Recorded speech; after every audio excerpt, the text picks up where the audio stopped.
Okay, really quick, during this episode you will hear me claim to be smart.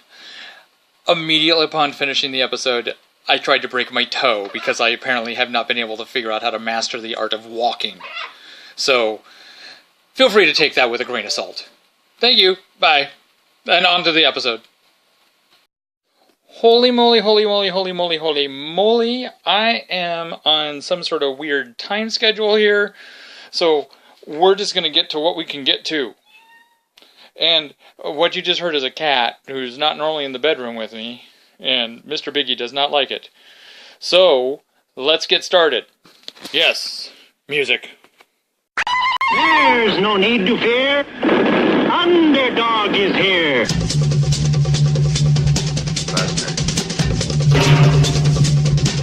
Wimpy whoopy, tiny whiny stuff.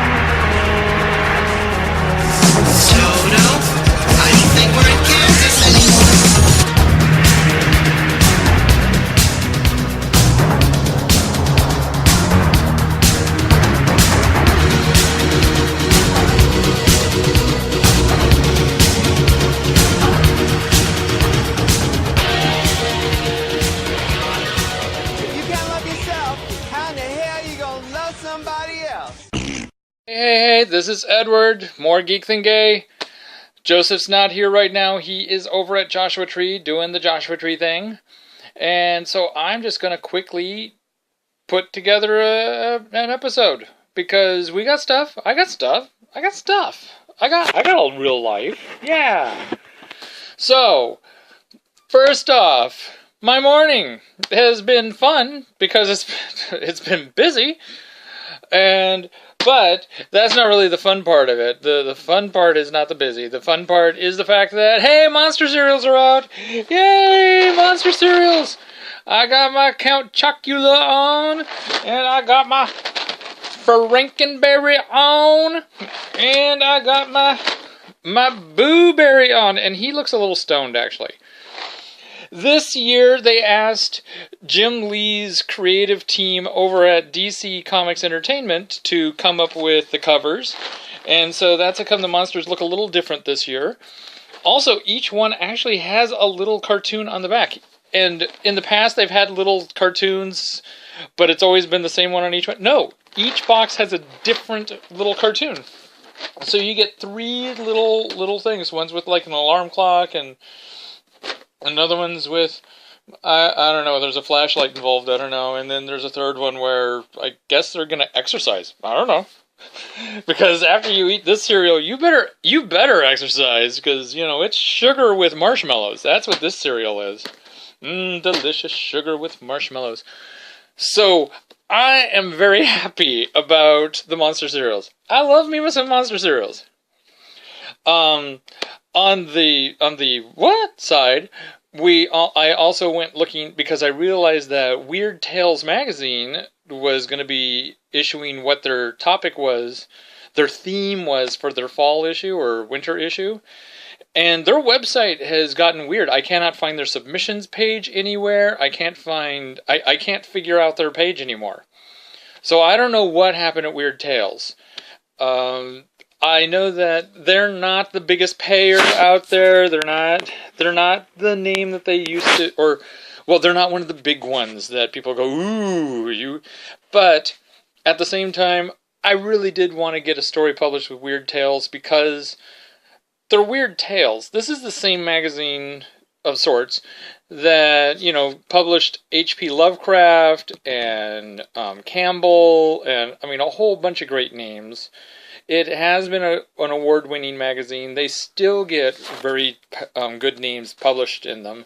So, even with them not paying the highest rate out there, I think they pay just a little bit under standard.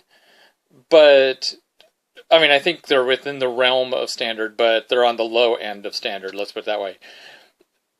It was more for the fact that I could say, yeah, I got published in Weird Magazine, but I can't get published if I can't find the submission details anymore. So, and Duotrope doesn't list them, because Duotrope says, and Duotrope is a website that lists a whole bunch of different magazines and their submission stuff. It doesn't list Weird Tales magazine right now, and it says because they don't have their submission stuff online. Because they did. They did just about a month or two ago. So I'm going to have to send them a note. I don't know. Last night I got to talk to the cable company, and effective next month I'm getting a discount on my bill, which actually will put it back to really what the bill was before we moved. But that's fine. That's fine. That's extra money in my pocket. So yay. So that's another good moment. So I got some good stuff going on right now. Yeah, yay, good stuff. Also listened to the latest episode of 4-Color Storytime. Don't know if you guys have had a chance to check it out. I know a lot of you guys do only the video podcast and you guys don't catch the audio. But if you get a chance, check out 4-Color Storytime on Libsyn. Especially the last 2 episodes, I really have figured out the gem of how this works, and I think it's working out really well. I really loved my Wonder Woman episode. I loved the Spider-Man one I just did.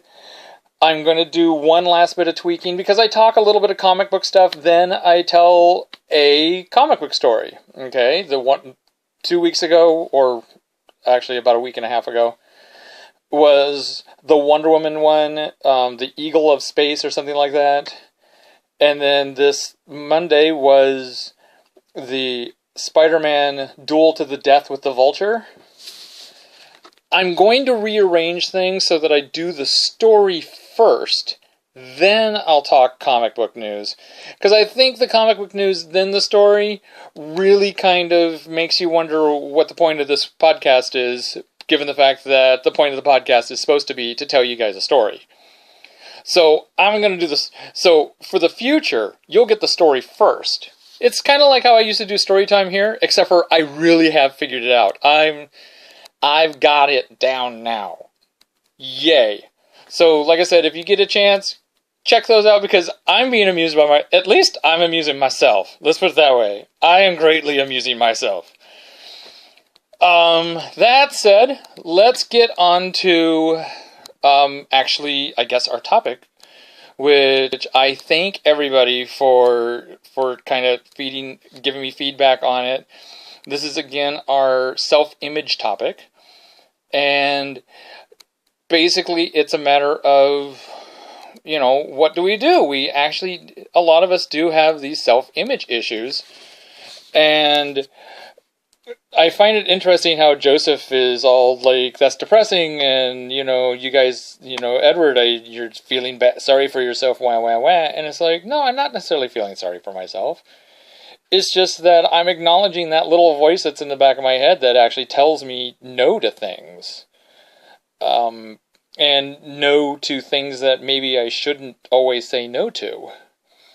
So, and I think that's actually a part, especially with some of us who give off the impression of more self-confidence than what we actually feel like we have. Heather pointed that out to me. I thought the same with her and everything. Both of us, hey, this was surprising to find out that there was a dark side to each of us. A not exuberant plus side, let's put it that way. And if you get a chance, go to the YouTube channel and check out what Heather has to say. She gives like an actually very candid set of replies about her and what she's doing, especially with her child and where it came from and all this. It's not necessarily we're working on a solution to things, but both her and I are those, hey, I hate this phrase, fake it till you make it, because what am I making? I'm not making shit. But at the same time, it's like I realize that if I don't go out there, and because I actually could just sit at home and be very introverted very easily. I could live off the computer, no problem, never leave the house. Okay, it would not bother me. I mean, yes, I would have moments where I go stir crazy, but that doesn't take much, and then I'll be back home, and I'll be fine. I know that there are many things in this world that I would miss out on that I really would like to enjoy if I let myself do that. And so I have learned how to force myself to be social, how to be extroverted. The extrovert part of me actually really is just me turning it on. Okay? When you see me in public and you see me rattling it out, or you see me here. I mean, here it's not that hard. I'm just by myself, really. And we're one big happy family, but I'm talking and recording by myself most of the time, or with Joseph, or maybe with Karen or something. You know, it's a very small little group. We're not recording in public. But you'll see me at conventions and things like that, and I will be talking. I'll be rattling it off. That's me turning on, okay? That's me knowing from years of working on stage and working around people who work on stage and all that. I know how to turn it on. I know how to just talk. That's why I do well with moderating. Because even if you give me a topic I don't know anything about, I can just walk in and just fine, we'll moderate it. I'll just talk. I will talk and make sure that everybody in the audience is talking, make sure the people on the panel are talking. Hell, if you need someone on that panel and I still don't know anything about it, I can fake my way through that. Okay? Because I've learned that technique. And I'm good at it. Okay? I can turn it on. No one would suspect that. And I don't really get nervous. I don't get nervous. I just get tense. Okay? I can do an audition. And I'm not nervous about an audition. Psst.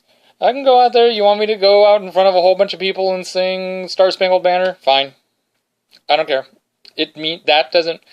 I don't get nervous. I just get where I'm very aware of there being a lot of people around me, regardless of whether I'm performing or not.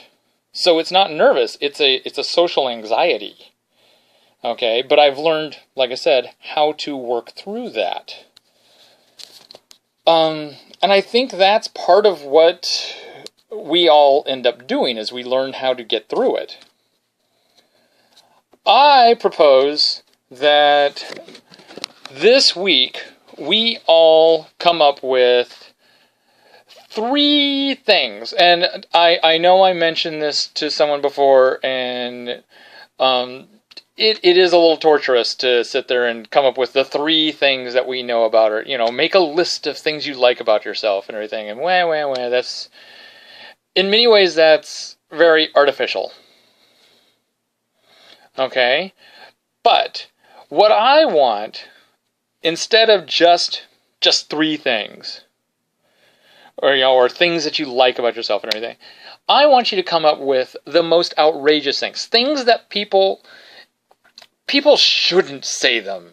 Okay, don't say the things about yourself that people in general think, you should have a little bit more self-control than to boast so much about the things that people shouldn't be bragging about. And, I have excellent boobs. I don't have excellent boobs. I have just regular man boobs. It's weird. But if you think you have fantastic boobs, say it. Say it. Own those boobs. Okay? Own up to the things that people normally think, well, it's immodest for you to brag about that. Be flippin' immodest. That's our goal for this week. I'm going to start off with the first one. Okay? I'm going to start off with the first one. It's something that I don't typically say out loud because it sounds horrible when you say it out loud. But, and I'll even give a little explanation as to why it's not as horrible as what it sounds. But I grew up and have gotten used to the fact that when I walk into a room, many times, I'm the smartest person in the room. I just accept that. Now, the reason why that's not as horrible as what it sounds, because that's one of those things. No one should say that they're the smartest person in the room. That's a horribly immodest thing to say. Just because I'm the smartest person in the room doesn't mean I know shit. Okay? I'm not necessarily the most educated person in the room. I'm not necessarily the most delicate person in the room. It doesn't mean anything along those lines. Okay? And I'm not even one of those people who thinks that the rest of the world is becoming stupid. I'm a big defender of the rest of the world actually being a lot smarter than what people give them credit for. Okay? IQs are steadily increasing every year, okay? By the time that I am... Well, actually, today's kids in high school are going to make me look like an idiot. That's just how it works, okay? IQ tests from 1950 are so much easier than IQ tests right now. Because we're all smarter. We're all smarter. I just happen to be one of those who knows that, hey, I have this aptitude. If I want to learn something, I will learn it. I will absorb it like a sponge. I will become a master of it. I have a spatiokinetic eidetic memory, which means that as long as I am physically moving or I can associate it with a physical location, I can memorize pretty much anything. That's how come I could go on walks and memorize an entire play. That's part of the whole brain thing. Doesn't mean I know how to do it. I can't change the oil in my car, okay? So being smart is not as useful as it seems. I am always impressed by people who are able to do things. And just between you and me, our little group here, you're a whole bunch of people who actually don't qualify as an average room. Okay? When I walk into a room with you guys, there's no guarantee I'm the smartest person in the room. When I walk into a room at work, yeah. I walk into a room and pretty much, if I go to a classroom or whatever, yeah, pretty much. When I go to a con, no. We're a bizarrely smart group of people. Okay, spooky smart. And I even know people outside. My friend Justin, one of the things that I find so attractive about him is his brain. He is one of those people who, he wears me out. He's smarter than I am. It bugs me to admit that he's smarter than I am. But I've told him to his face he's smarter than I am. He knows he's smarter than I am. He is smarter than I am. And he keeps me on my toes. People who know things keep me on my toes. Again, being smart doesn't necessarily mean that I know everything. Just means that I kind of follow along really, really well. Yeah.